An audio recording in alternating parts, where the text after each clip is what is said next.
여러분 안녕하십니까? 문재인 주사파 정권 5년 동안 국민의 공영방송이었던 KBS가 얼마나 좌편향되었었습니까?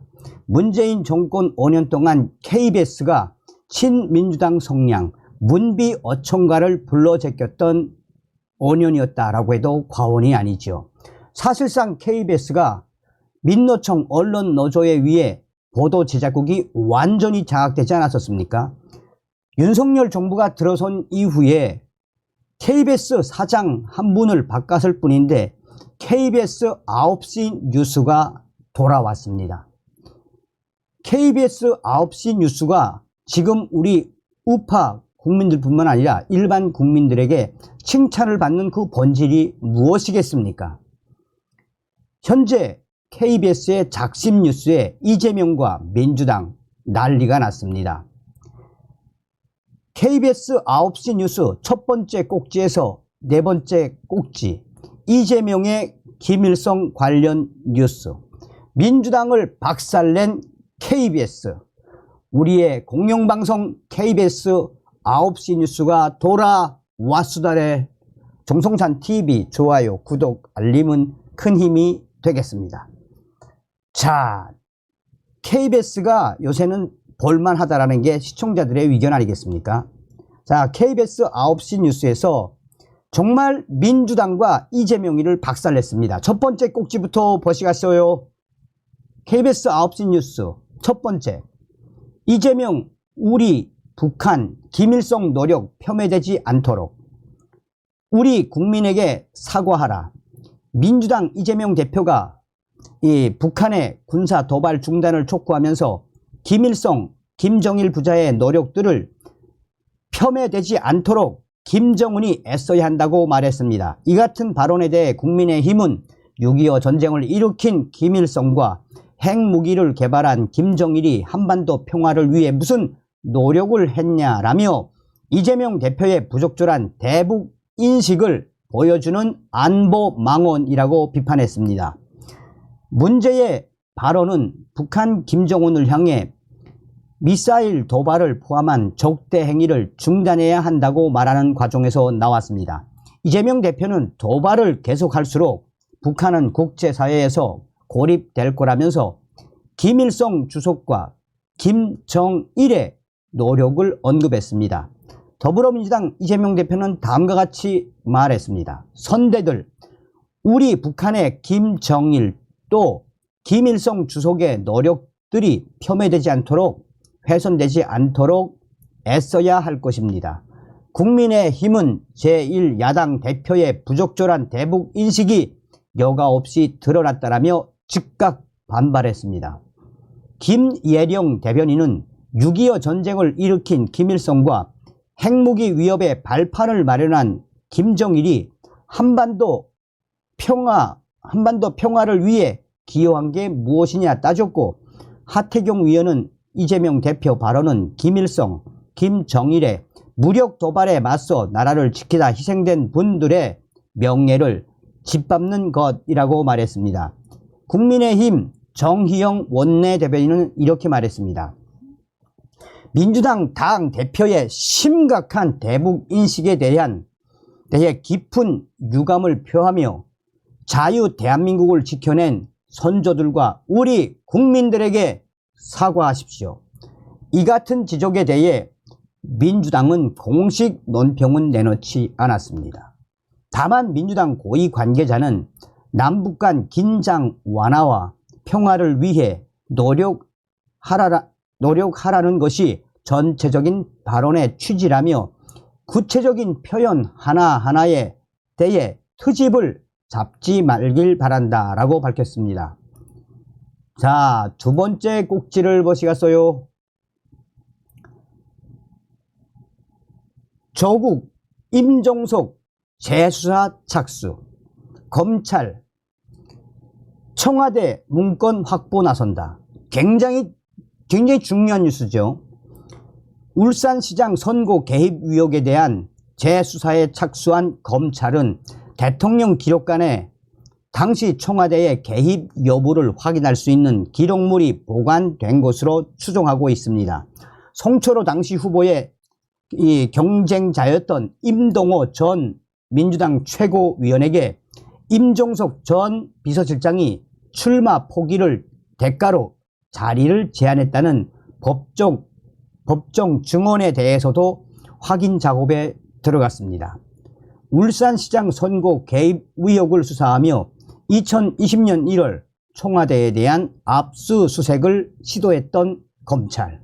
하지만 당시 청와대의 비협조로 압수수색은 불발됐습니다. 윗선 개입 규명을 위한 수사였지만 정작 윗선에 대한 증거는 제대로 확보하지 못한 것입니다. 때문에 검찰은 당시 문건이 이관된 대통령 기록관에 대한 압수수색을 계획하고 있습니다. 당시 경찰의 수사 첩보 등 문건들이 청와대 어느 선까지 보고됐는지 추가로 확인하겠다는 겁니다. 검찰은 과거 수사 과정에서 나오지 않았던 새로운 법정 진술도 주목하고 있습니다. 성철호 전 시장의 당내 경쟁자였던 임동호 전 민주당 최고위원의 측근이 법정에서 한 진술인데, 임종석 전 실장이 임동호 전 위원에게 전화해 자리가 다 얘기됐으니 출마를 접어주면 좋겠다. 곧 한병도 수석이 전화할 거다라고 말했다는 겁니다. 증언을 한 임 전 최고위원의 측근 소환은 후보 매수 의혹 규명에 시발점이 될 것으로 보입니다. 수사팀은 서울 고검으로부터 넘겨받은 캐비넷 2개 분량의 기존 수사 공판 기록도 빠짐없이 살펴볼 계획입니다. 앞서 조국 전 수석 등이 증거 불충분으로 재판에 넘겨지지 않은 만큼 놓치는 부분이 없도록 인적, 물적 증거 확보에 최선을 다하겠다는 겁니다. 검찰은 과거 사건을 수사했던 검사들을 올해 초 정기 인사는 물론 파견 형태로도 불러 모아 수사 역량을 집중할 것으로 보입니다. 검찰이 조국하고 임종석이를 끝까지 잡겠다라는 의지를 필요한 거죠. 자, 세 번째 꼭지. 문재인 정부 핵심 인사 줄 소환, 통계 조작 의혹 수사 속도. 문재인 정부의 이른바 부동산 통계 조작 의혹을 수사 중인 검찰이 김상조 전 청와대 정책실장을 피의자로 불러 조사하고 있습니다. 김현미 전 국토부 장관, 장하성 전 청와대 정책실장 등 전 정부의 고위급 인사 4명에 대한 소환 조사는 이번 주 내내 진행됐습니다. 2017년 상반기부터 오르기 시작한 부동산 가격. 하지만 문재인 정부는 국가 통계를 근거로 집값이 잡혔다고 주장을 했습니다. 2019년 7월 당시 국토부 장관이었던 김현미는 이렇게 말했습니다.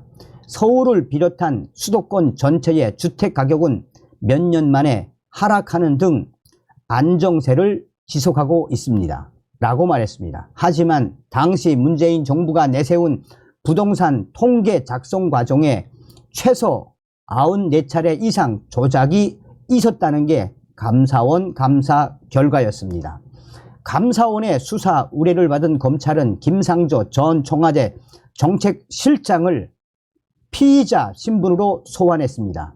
혐의는 2가지, 국토부의 집값 변동률 공표 전 청와대에 미리 보고하도록 한 건 통계법 위반, 한국부동산원의 통계 수치를 조작하게 한 것은 직권남용에 해당한다는 겁니다. 김상조 전 실장은 혐의를 강하게 부인하고 있는 것으로 알려졌습니다.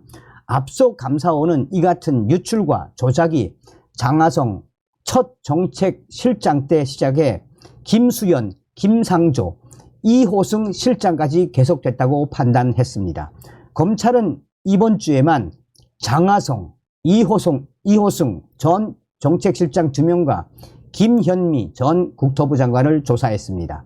특히 장하성 전 실장에게는 재임 당시 사회수석 비서관이었던 김수현 전 실장에게 사전에 통계 자료를 받아볼 수 있도록 지시했는지 추궁한 것으로 알려졌습니다. 검찰은 앞서 구속영장이 기각된 윤성원 전 국토부 차관 등에 대한 영장 재청구도 검토 중입니다. 하지만 야당과 문재인 정부 인사들은 총선을 앞둔 표적 수사라며 강하게 반발하고 있습니다. 네 번째 꼭지를 보시겠어요. 이재명 피습 이후 첫 재판 출석. 이재명 더불어민주당 대표가 흉기 피습 이후 처음으로 자신의 공직선거법 위반 혐의 재판에 출석했습니다. 2022년 9월부터 이 사건의 심리를 맡다가 최근에 사표를 낸 강규태 부장판사는 재판 지연에 대한 비난 여론을 의식한 듯 자신의 사직과 이 선거 지연은 관계가 없다고 주장했습니다. 지난 2일 부산에서 60대 남성에게 흉기로 피습당한 이재명 대표, 피습 17일 만에 공직선거법 위반 혐의 재판에 출석했습니다. 지지자들에게 손을 흔들기도 했지만 기자들의 질문엔 답변하지 않았습니다. 이재명 대표는 선거 지난 대선 기간 대장동 사업 실무자였던 고 김문기 씨를 몰랐다며 허위 사실을 말한 혐의로 재판에 넘겨졌습니다. 2022년부터 사건을 맡아온 강규태 부장판사가 법정 정기 인사를 앞두고 최근 사표를 내면서 이 사건 선고가 언제 날지 불투명한 상태입니다. 19일 재판에서 강 부장판사는 채택된 증인 50여 명 가운데 10여 명이 남아 물리적으로 총선 이전 판결 선고는 어려웠다며 자신의 사직과 이재명 대표의 선고가 늦어지는 건 관련이 없다라고 해명을 했습니다. 이재명 대표가 피고인인 다른 재판들도 곧 재개될 전망입니다. 중앙지법은 2018년 다른 선거법 재판에서 이재명 대표가 위증을 교사했다는 의혹도 심리 중인데 피습 사건을 이유로 연기한 첫 공판을 22일 열기로 했습니다. 이재명 대표의 대장동, 백현동, 성남FC 관련 배임, 뇌물 혐의 사건 공판은 그 다음 날인 23일부터 속개됩니다. 어떤 생각이 드십니까? 한 꼭지당 한 3분에서 약 3분 정도, 한 10분에서 12분 정도 우리 국민들이 전과사범 이재명과 민주당 그리고 문재인 전 정권의 비리를 파헤친 KBS를 보면서 얼마나 통쾌해 했을까요? KBS가 돌아왔으다래. 다음 시간에 뵙겠습니다. 멸공.